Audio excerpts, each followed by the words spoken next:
जय श्री श्याम, राधे राधे दोस्तों। राजस्थान के सीकर में खाटू श्याम जी का मंदिर भारत में कृष्ण भगवान के मंदिरों में सबसे ज्यादा प्रसिद्ध है।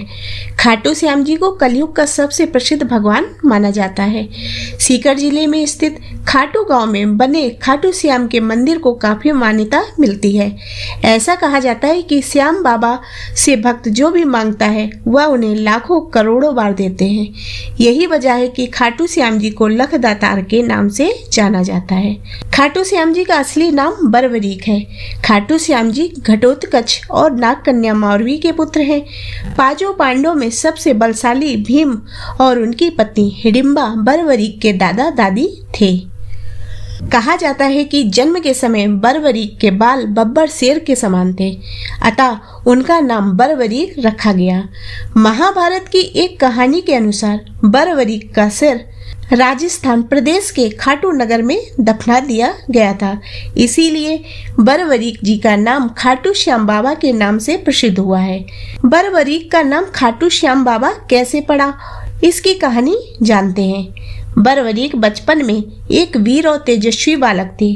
बरवरीक ने भगवान श्री कृष्ण और मां मौरवी से युद्ध कला सीखी थी। बरवरीक ने देवी की घोर तपस्या की थी, जिसके आशीर्वाद स्वरूप देवी ने बरवरीक को 3 चमत्कारी बाण प्रदान किया। इसी कारण से बरवरीक का नाम 3 बाणधारी के रूप में प्रसिद्ध है। भगवान अग्निदेव ने बरवरीक को एक दिव्य धनुष दिया था, जिससे वह तीनों लोगों पर विजय प्राप्त करने में समर्थ थे। जब कौरव पांडवों का युद्ध होने की सूचना बरवरीक को मिली, तो उन्होंने भी युद्ध में भाग लेने का निर्णय लिया। बरवरीक ने अपनी मां का आशीर्वाद लिया और युद्ध में हारते हुए पक्ष का साथ देने का वचन देकर निकल पड़े। इसी वचन के कारण हारे का सहारा बाबा श्याम हमारा, ये बात प्रसिद्ध हुई। जब बरवरीक जा रहे थे, उन्हें मार्ग में एक ब्राह्मण मिला। यह ब्राह्मण कोई और नहीं, भगवान श्री कृष्ण थे, जो कि बरवरीक की परीक्षा लेना चाहते थे। भगवान बने श्री कृष्ण ने बरवरीक से प्रश्न किया कि वह मात्र 3 बाण लेकर लड़ने तो जा रहा है, पर मात्र 3 बाण से कोई युद्ध कैसे लड़ सकता है। बरवरीक ने कहा कि उनका एक ही बाण शत्रु सेना को समाप्त करने में सक्षम है और इसके बाद भी वह तीर नष्ट न होकर वापस उनके तरकस में आ जाएगा। अतः तीनों तीर के उपयोग से तो संपूर्ण जगत का विनाश किया जा सकता है। ब्राह्मण ने बरवरीक से एक पीपल के वृक्ष की ओर इशारा करते हुए कहा कि वह एक बाण से पेड़ के सारे पत्तों को भेद कर दिखाए। बरवरीक ने भगवान का ध्यान कर एक बाण छोड़ दिया। उस बाण से पीपल के सारे पत्तों में छेद हो गया और उसके बाद बाण ब्राह्मण बने कृष्ण के पैर के चारों तरफ घूमने लगा। असल में श्री कृष्ण ने एक पत्ता अपने पैर के नीचे छुपा लिया था। बरवरीक समझ गए कि तीर इस पत्ती को भेदने के लिए ब्राह्मण के पैर के चक्कर लगा रहा है। बरवरीक बोले कि ब्राह्मण देव, अपना पैर हटा लीजिए, नहीं तो यह आपके पैर को भेद देगा। श्री कृष्ण बरवरीक के पराक्रम से प्रसन्न हुए। उन्होंने पूछा, बरवरीक, किस पक्ष की तरफ से युद्ध करोगे? बरवरीक बोले कि उन्होंने लड़ने के लिए कोई पक्ष निर्धारित नहीं किया है, वह तो बस अपने वचन अनुसार हारे हुए पक्ष की ओर से लड़ेंगे। श्री कृष्ण ये वचन सुनकर विचार मग्न हो गए, क्योंकि बरवरीक के इस वचन के बारे में कौरव जानते थे। कौरवों ने योजना बनाई थी कि युद्ध के पहले दिन वह कम सेना के साथ युद्ध करेंगे। इससे कौरव युद्ध में हारने लगेंगे, जिसके कारण बरवरीक कौरवों की तरफ से लड़ने आ जाएंगे। अगर बरवरीक कौरवों की तरफ से लड़ेंगे तो उनके चमत्कारी बाण पांडवों का नाश कर देंगे। कौरवों की योजना विफल करने के लिए ब्राह्मण बने कृष्ण ने बरवरीक से एक दान देने का वचन मांगा। बरवरीक ने दान देने का वचन दे दिया। अब ब्राह्मण ने बरवरीक से कहा कि उसे दान में बरवरीक का सर चाहिए। इस अनोखे दान की मांग सुनकर बरवरीक बड़े आश्चर्यचकित हुए और समझ गए कि यह ब्राह्मण कोई सामान्य व्यक्ति नहीं है।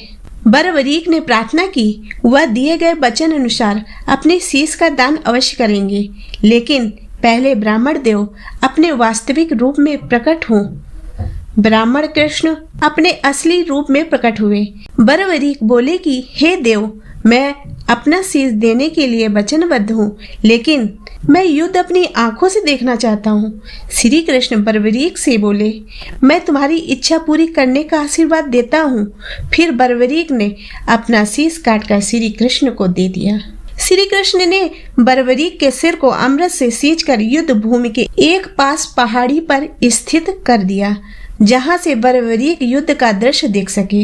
इसके बाद कृष्ण ने बर्बरीक के धड़ का अंतिम संस्कार कर दिया। महाभारत का महान युद्ध समाप्त हुआ और पांडव विजयी हुए। विजय के बाद पांडवों में बहस होने लगी कि इस विजय का श्रेय किस योद्धा को जाता है।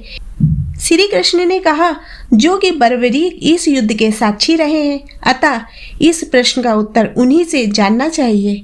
तब परमवीर बर्बरीक ने कहा, इस युद्ध की विजय का श्रेय एकमात्र श्री कृष्ण को जाता है, क्योंकि यह सब कुछ श्री कृष्ण की उत्तम युद्ध नीति के कारण ही संभव हुआ है।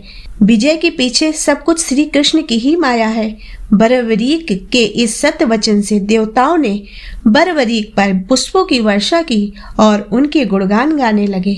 श्री कृष्ण वीर बर्बरीक की महानता से अति प्रसन्न हुए और उन्होंने कहा, वीर बर्बरीक, आप महान हैं। मेरे आशीर्वाद स्वरूप आज से आप मेरे नाम श्री श्याम से प्रसिद्ध होंगे। कलयुग में आप कृष्ण अवतार रूप में पूजे जाएंगे और अपने भक्तों के मनोरथ पूर्ण करेंगे। भगवान श्री कृष्ण का वचन सिद्ध हुआ और आज हम देखते भी हैं कि भगवान श्री खाटू श्याम बाबा जी अपने भक्तों पर निरंतर अपनी कृपा बनाए रखते हैं। बाबा श्याम अपने वचन अनुसार हारे का सहारा बनते हैं। इसीलिए जो सारी दुनिया से हारा सताया गया होता है, वह अगर सच्चे मन से बाबा श्याम के नाम का जाप स्मरण करे तो उनका कल्याण अवश्य ही होता है। जय श्री श्याम। तो दोस्तों, आशा करती हूँ कि आपको ये वीडियो पसंद आई होगी। यदि ये वीडियो पसंद आई हो तो इसे लाइक करें तथा चैनल को सब्सक्राइब करें।